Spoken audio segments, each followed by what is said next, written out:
if you read the Torah very carefully, not with the translations of the King James Version, Moses was a man of tremendous courage. In fact, only King David might have had more courage than Moses. Moses, when he sees an Egyptian, he's only 12 years old, an Egyptian man with a whip. The taskmaster must have been a big burly son of a gun, because he had to whip other people. Now, if he was a wimp, the people getting the lashes would have just broken him in half. Don't forget, they're picking up stones all day.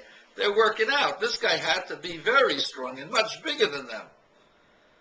So if he was beating a man mercilessly, he must have been some kind of a physical specimen. And Moses is 12 years old.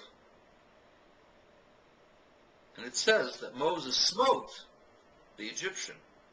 It doesn't say he took a sword and cut him. He smote him. Whatever he smote him with took his life out in an instant. At 12 years old, if you can do that, you must be powerful. He had no compunction as to what he did, whether he did right or not, because the next day he sees two people fighting, two Israelites fighting, and he calls the man who picks up his hand and the other one a wicked man.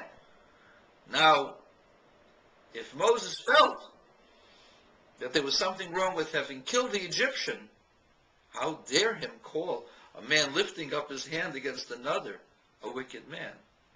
Obviously, Moses felt that it was deserved, that the man who had whipped the other man, trying to kill him for no reason, was deserving of death. And therefore he was righteous. Moses had no fear of his righteousness. And Moses, when he saw that there was something wrong, was not afraid to act. Pharaoh tried to kill him, and Moses ran away. Moses was not, how does he run away from the executioners of Pharaoh? Pharaoh was around there, all executioners, with all of the big, strong, burly soldiers, all of the officers, they're watching the execution, and Moses just goes ahead and runs away. Do you think he just ran away meekly? He beat a few people up on the way, jumped off a stage, ran away, was faster than all of them, stronger than all of them. Moses had no fear. He needed no one to come for him. But as I explained, you see this with the daughters of Jethro, of Midian. 7 girls being beaten up by these shepherds for no reason. And Moses took them on. There must have been 5 or 6 of them. Maybe there was 7 of them. Who knows? They must have been a good group, because the girls were shepherd girls. They're strong ladies. They're not afraid of 1 or 2 guys. And Moses took care of all of them. One man against several in hand-to-hand combat. Moses was a man of strength. How old was he then? He was in his 70s at the time. He was an old man at the time, and yet he took them on. And that shows you the power of the person of Moses. Moses was not a man who was afraid or intimidated by anything or anyone. What is Moses' objection? Moses' objection is that he cannot convince people with his words. They don't come to him. He has difficulty expressing. God wants someone to try to convince the people of Egypt with their king that they are doing the wrong thing, that this is not something that a great nation, a great empire should emulate, to go ahead and to enslave a group of people who never did them any harm, only did them favors. Moses had to convince them. And Moses says to God, I'm not a man of words. If I see something wrong, I act. And that's why Moses didn't ask for Aaron, Haron, as Muhammad calls him. He didn't ask for Haron. He says, God, you got the wrong man. You want a man to stick somebody else with a knife because he's doing the wrong thing. You want somebody to smash Pharaoh's head because the man has got no brains and he's evil and he's destroying the lives of hundreds of thousands of people for no reason. I'm your guy. if you want somebody to talk nicely to Pharaoh, to this vile and cruel and heartless individual, and to try to speak sense to him, and to try to convince him that his ways are wrong, in the hope of changing his mind, at least to try to change his mind. I'm not your man. I know who he is. I grew up with the man. And this leads me to the other part of the discussion. Muhammad claims that Pharaoh said to Moses, Moses, you have no thankfulness, no appreciation. You grew up in my palace. How dare you come here and try to... Well, Moses says, I got new wisdom. Now, wait a second. Moses didn't get new wisdom. He killed the Egyptian taskmaster for being brutal, even while he was in the palace. He never changed. His mission is coming from God. That's not wisdom. That's prophecy. And there was no such discussion mentioned in the Torah. Furthermore, Muhammad says that we have to bring the magicians, and on the specific day when they come, Moses throws down they throw down their sticks and becomes vipers, and Moses throws his stick and swallows them. It's of course false. Number one, they didn't wait for a particular day. Number two, Aaron was the one who threw down his stick, not Musa, not Moses.